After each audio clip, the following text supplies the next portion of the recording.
Απελευθερώστε την Κρήτη και σας δίνουμε εξόφληση του χρέους σας. Πληρώνοντας την Ελλάδα είναι σαν να πληρώνετε τη Γαλλία.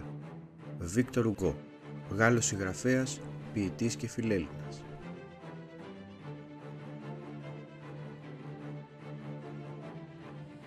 Κεφάλαιο 31. Επαναστάσεις σε Μακεδονία και Κρήτη. Με την άφιξη του Όθωνα, τα σύνορα της Ελλάδας είχαν οριστικοποιηθεί.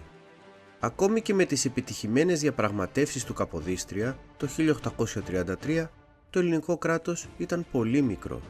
Μεγάλες εστίες του ελληνισμού και περιοχές όπου είχε γίνει επανάσταση είχαν μείνει εκτός. Πολλοί Έλληνες είχαν παραμείνει ακόμη μέσα στην Οθωμανική Αυτοκρατορία και οι Έλληνες που ζούσαν πλέον στο νέο κράτος δεν τους είχαν ξεχάσει. Επιθυμούσαν η Ελλάδα να επεκταθεί εδαφικά ώστε να συμπεριλάβει όλες τις περιοχές όπου υπήρχε έντονο το ελληνικό στοιχείο. Αυτός ο στόχος χαρακτήρισε την πορεία της χώρας μας για τα πρώτα 100 χρόνια και έγινε γνωστός ως Μεγάλη Ιδέα.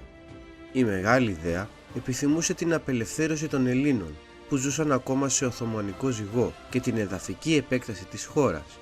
Εκφράστηκε επίσημα για πρώτη φορά από τον Ιωάννη Κολέτη τα χρόνια της βασιλείας του Όθωνα.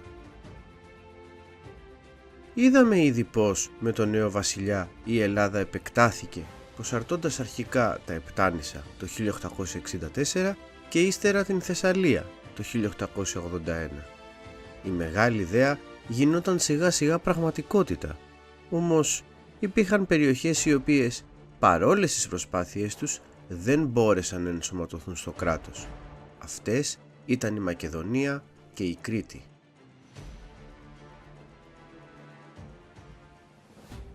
Η Μακεδονία είχε συμμετάσχει εξ αρχής στην Ελληνική Επανάσταση, αλλά η εγκύτητά της στα Οθωμανικά κέντρα, η περιορισμένη προετοιμασία και συμμετοχή την καταδίκασαν σε αποτυχία. Με την ίδρυση του νέου ελληνικού κράτους όμως ο αγώνας για ένταξη δεν σταμάτησε. Το 1854 οργανώθηκε επαναστατικό κίνημα στη Μακεδονία και πολλοί Έλληνες συμμετείχαν ως εθελοντές.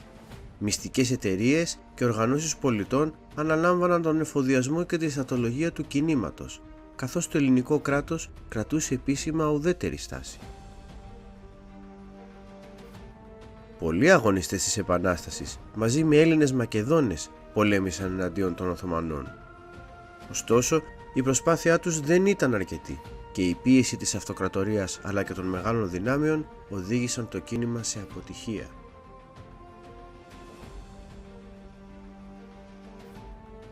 Οι Έλληνες της Μακεδονίας δεν το έβαλαν κάτω. Το 1878 ξεσηκώθηκαν ξανά και κήρυξαν την ένωση με το ελληνικό κράτος. Αν και ο λοχαγός Δουμπιώτης αποβιβάστηκε στο λιτό χώρο με πολλούς εθελοντές και παρόλο τη βοήθεια του Επισκόπου Νικολάου, και η επανάσταση αυτή νικήθηκε από τις Οθωμανικές δυνάμεις. Ενώ συνέβαιναν όλα αυτά, οι υπόλοιποι βαλκανικοί λαοί είχαν αρχίσει και εκείνοι τους αγώνες τους για ανεξαρτησία και ελευθερία από την Οθωμανική Αυτοκρατορία. Σέρβοι, Βούλγαροι, Ρουμάνοι και Μαυροβούνοι, με τη βοήθεια και τις παρεμβάσεις της Ρωσίας, σιγά σιγά έφτιαχναν τα δικά τους κράτη. Δεν άργησαν τα κράτη αυτά να εγείρουν και εκείνα τις δικές τους διεκδικήσεις στη Μακεδονία και ειδικά οι Βούλγαροι. Έτσι, αντίπαλοι της Μεγάλης Ιδέας δεν ήταν μόνο οι Οθωμανοί, αλλά και οι υπόλοιποι Βαλκάνιοι λαοί, οι οποίοι είχαν αντίστοιχους στόχους και άρα, για την ώρα, αντίθετα συμφέροντα.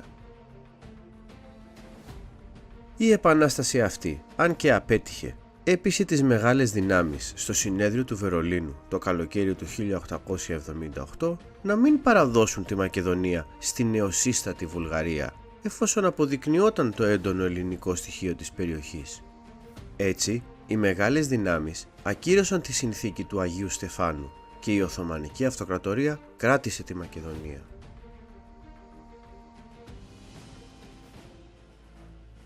Δεν ήταν η Μακεδονία το μοναδικό θέατρο κινημάτων για ένωση με το ελληνικό κράτος, και η Κρήτη επιθυμούσε διακαώς την ένωση, και αναθαρρυμένη από την ενσωμάτωση των Επτανήσων το 1866, κήρυξε και εκείνη η επανάσταση. Η Κρήτη είχε συμμετάσχει στην επανάσταση από την αρχή, όμως δεν εντάχθηκε στο κράτος, παρόλες τις προσπάθειες. Θυμόμαστε ότι η Κρήτη είχε περάσει υπό τον έλεγχο της Αιγύπτου, του Αλή Πασά, το 1828. Όμως από το 1840 είχε επιστρέψει στην Οθωμανική κυριαρχία. Η Κρήτη επαναστάτησε και το 1841 και το 1858, κερδίζοντας κάποια προνόμια και μια περιορισμένη ελευθερία στην άσκηση της θρησκείας. Όμως η επανάσταση του 1866 δεν συγκρινόταν με τις προηγούμενες. Γρήγορα κυριάρχησε στην Ύπαιθρο, ωστόσο οι Οθωμανοί πρόλαβαν να αντιδράσουν. Περικύκλωσαν την Μονή Αρκαδίου, όπου 1000 επαναστάτες και άμαχοι είχαν συγκεντρωθεί για να αμυνθούν.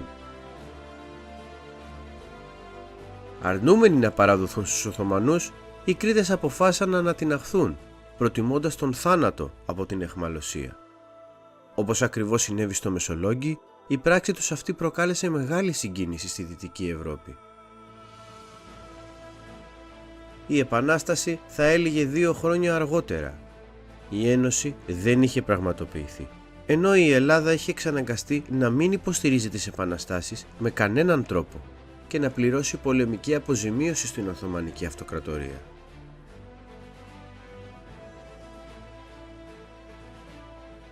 Η Κρήτη και η Μακεδονία θα επαναστατούσαν ξανά, ταυτόχρονα, το 1896, αλλά οι μεγάλες δυνάμεις θα παρέμβαιναν άμεσα. Το μόνο κέρδος θα ήταν ότι η Κρήτη θα γινόταν αυτόνομη. Ύστερα από πολλούς αγώνες και επαναστάσεις, η Ένωση πλησίαζε.